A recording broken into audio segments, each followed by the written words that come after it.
Hey, y'all, come look at this. I don't know, just being a complete basketball player. One eternity later. Here comes Jake. Sets a pick. LeBron with 6 to shoot. Down the middle he goes. All the way blocked by Giannis. A few moments later. I don't know. I don't have any holes in my game. LeBron James had a solid game against the Bucks. 13 points in the fourth quarter alone. Then, the final 2 minutes arrived, and Giannis switched onto him. The King became 0 for 2 from the floor with a game-sealing turnover. That clutch gene everyone keeps claiming he has disappeared faster than his hairline. The numbers don't lie, and the tape looks even worse when you actually watch what happened. LeBron on the outside, down by 2. LeBron moving in. Oh, they take it away! And .6 to play. The Bucks look like they're going to seal it and win the game. When are LeBron fans going to admit that their king is legitimately afraid of clutch moments against elite defenders? Or are we still pretending those 231 stats with game-tying shots for the Lakers are just bad luck? Porter Jr. with 5, with 4, for 3. He's fouled. That's Luka's 6th. Luka is out of the game. You could see it on tape. LeBron calling for screens desperately, waving for teammates to come set picks so he wouldn't have to deal with Giannis one-on-one, trying to pass the ball off as quickly as possible to avoid having to create his own shot against elite defense. The same player who just said in an interview that there are no weaknesses in his skill set. Then, Giannis guards him, and suddenly, he's allergic to the basketball. LeBron went by Giannis, but Giannis reached around, tapped it free. That happens quite a bit when you beat your man. You've got to know, I'm passing. The final possession was painful to watch. Lakers down 2 with a chance to tie or win. LeBron got the ball with Giannis on him. He tried to drive middle. Giannis just took it away. Not a block where there's contact and the ball goes flying. Just a clean strip where Giannis reached in and said, "I'll take that," like he was confiscating a toy from a child. LeBron walked off the court looking defeated while Giannis celebrated preserving the win. 3. And there's Marcus. And it doesn't go, and the game's over. Milwaukee comes out of Los Angeles. That's now 232 for LeBron on game-tying or go-ahead field goal attempts in the final moments with the Lakers. Not 231 anymore. The stat got worse. 2 makes and 32 misses when the game is on the line and his team needs a bucket to tie or take the lead. For someone constantly referred to as the greatest of all time, that number is genuinely shocking. Michael Jordan was famous for making those shots. Kobe Bryant built his entire legend on clutch performances. LeBron's record in those situations is objectively terrible. His defenders will say he makes the right play. He finds the open man. He doesn't force bad shots. All of that sounds reasonable until you realize it's just cope. It's a way to rationalize why the supposed GOAT doesn't want the ball in the biggest moments. Making the right play is what good players do when they recognize they're not the best option. Dominant closers demand the ball because they believe they're the best option regardless of what the defense shows. They even have a little bit of Court and seemingly get to the front of the rim. That was kind of lost on me. LeBron with the angle, Giannis just a nice job pursuing from behind. The 3-year gap between LeBron and Giannis matchups isn't coincidental. Look at LeBron's schedule over that period and notice how often he sits out games against elite teams. Not against the Jazz, who he played last week. Not against the Grizzlies without Ja Morant, who he played twice recently. Against actual contenders with superstar players who can guard him. Those games somehow always come during maintenance periods or minor injury management. Last night showed why he avoids these matchups. Giannis is bigger, stronger, longer, and more athletic than LeBron at this stage of his career.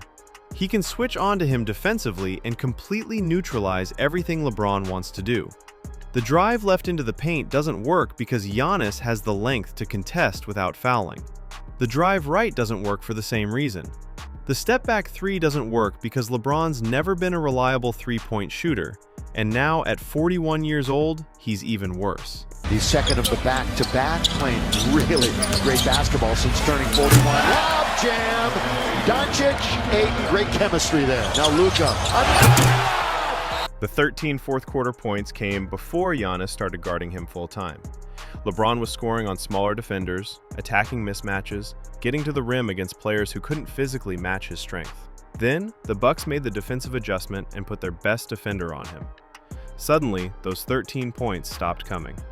The offense stalled. The turnovers started happening, and the game slipped away. LeBron fans will point to the schedule and say, look at who the Lakers have been beating. Pelicans, Grizzlies twice, Kings, Jazz.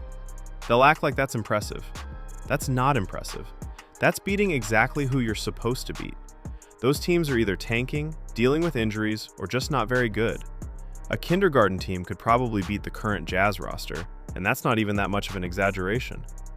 The Lakers almost lost to the Pelicans despite New Orleans being terrible this season. They almost lost to Memphis without Ja Morant, which should never happen for a team with championship aspirations. These aren't quality wins. These are expected results against inferior competition. And LeBron fans are celebrating like they just won playoff series. I don't know, just being a complete basketball player. You know, I have to be able to, change the landscape of how I play up according to how our team wants to play. So, I've been playing off the ball, obviously, pretty much the majority of the season. So, picking spots and figuring out ways how I can still be productive to help us, play winning basketball when I'm on the floor, both offensively and defensively. So, I don't know. I don't have any holes in my game. The "no holes in my game" comment ages worse every time LeBron plays against elite defenders in clutch situations. There are absolutely holes in his game. The three-point shooting is still inconsistent after 22 years. The free throw shooting declined over his career instead of improving. The mid-range game disappeared entirely once analytics told him it was inefficient. And most importantly, the clutch gene that separates good players from great ones just isn't there with any consistency. Giannis stripped the ball from LeBron like it was nothing. There was no great defensive play, no help defender coming over to force a turnover. Just one-on-one defense where the better player in that moment took the ball away. That's embarrassing for someone who gets called the GOAT constantly by media members and fans who apparently don't watch these games closely. The post-game body language told the whole story. LeBron walked off looking like he just lost a playoff game, which makes sense because he knows he choked. Giannis celebrated with his teammates because he made the play his team needed. One player rose to the moment, the other shrunk from it. That's the difference between actual clutch players and players who get called clutch because their PR teams say so loudly and often enough. The plus-minus conversation is genuinely funny. LeBron fans ignore that stat completely when it's negative. They'll point to every other metric imaginable to defend his performance. But when it's positive, suddenly it's the most important number in basketball. The inconsistency is obvious to anyone paying attention. Stats matter when they support the narrative and don't matter when they contradict it. LeBron at 41 years old is still a good player. That's not the debate. He can still put up numbers against weak competition. He can still dominate physically against smaller guards and wings. But against elite competition in crucial moments, he's not the closer his reputation suggests. That gap between reputation and reality is what makes these performances so frustrating to watch. The "I make the right play" mantra is self-protection. It's built-in excuse for why he passes instead of shoots in big moments. Jordan never talked like that. Kobe never framed his game that way. They wanted the ball because they believed they were the best option available. LeBron talks about making the right play because he knows he's not always the best option, and he wants credit for recognizing that. Smart basketball isn't the same as dominant basketball. Making the right pass is good team play. But when you're being paid like a superstar and marketed as the greatest ever, fans expect you to be the one making the shot, not finding someone else to take it. Especially when that someone else is a role player who's less talented and less experienced in those situations. The 3-year gap between LeBron-Giannis matchups really can't be overstated. In a league where teams play each other twice a year minimum, going 3 years without matching up against a specific superstar suggests intentional avoidance. LeBron's camp will say it's injury management or load management or smart rest strategies, but the pattern of which games get rested and which don't reveals the truth. Last night's game proves why that avoidance exists. Giannis is a bad matchup for 41-year-old LeBron. The size, length, and athleticism advantages are overwhelming. LeBron can't blow by him, he can't shoot over him consistently, he can't post him up effectively. All of the tools that made LeBron dominant for 2 decades don't work against someone with Giannis's physical profile and defensive ability. The turnover specifically was brutal because it was clean. No controversial call, no questionable contact, just Giannis reading the play, timing his reach perfectly, and taking the ball away. That's textbook defense against a player who's lost a step and doesn't have the counters to compensate. Young LeBron might have finished that play differently. 40-year-old LeBron just lost the ball. The Lakers' recent schedule has been a joke. Pelicans, Grizzlies without Ja twice, Kings, Jazz. That's not a murderer's row. That's a series of games any competent NBA team should win, and the Lakers almost dropped 2 of those games despite the massive talent advantage. That's not championship-level basketball. That's barely playoff-level basketball if we're being honest. LeBron fans celebrated those wins like they meant something significant, posted highlights, talked about him turning back the clock, brought out every advanced stat that supported positive narratives. Then the Bucks came to town with actual talent and defense, and reality reasserted itself. Good players dominate bad teams. Great players dominate everyone. LeBron at 41 is still good, but he's not great anymore, especially in clutch situations. The Chosen One nickname feels like ancient history watching these performances. That was a player who could take over games through sheer physical dominance, who could get to the rim whenever he wanted, who elevated his game when stakes were highest.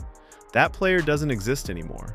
The current version is still effective in specific contexts against specific competition, but against elite defenders in crucial moments, he's just another 41-year-old trying to hang on.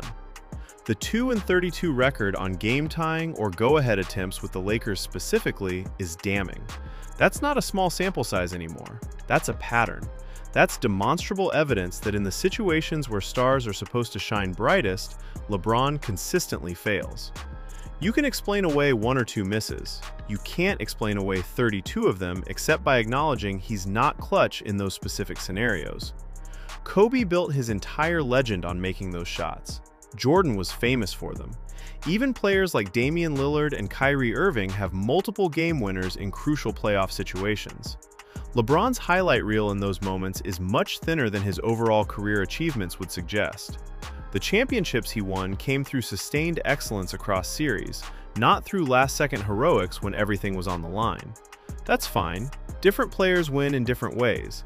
But the fans and media who insist he's the clutchest player ever, or the GOAT, specifically because of clutch performances, are rewriting history. The actual record doesn't support those claims at all. The tape shows someone who's great in the first 46 minutes and frequently disappears in the final 2 when defense tightens and margins shrink. Last night was another data point in that pattern. Good game overall, disappeared when Giannis took over defensively, lost the ball on the crucial possession, walked off looking defeated. That sequence has played out so many times in his Lakers tenure that it's become predictable. And the fact that fans are still surprised when it happens shows how powerful narrative is compared to evidence. If you're ready to see these performances for what they are, smash that like button and subscribe because we're documenting every choke in real time.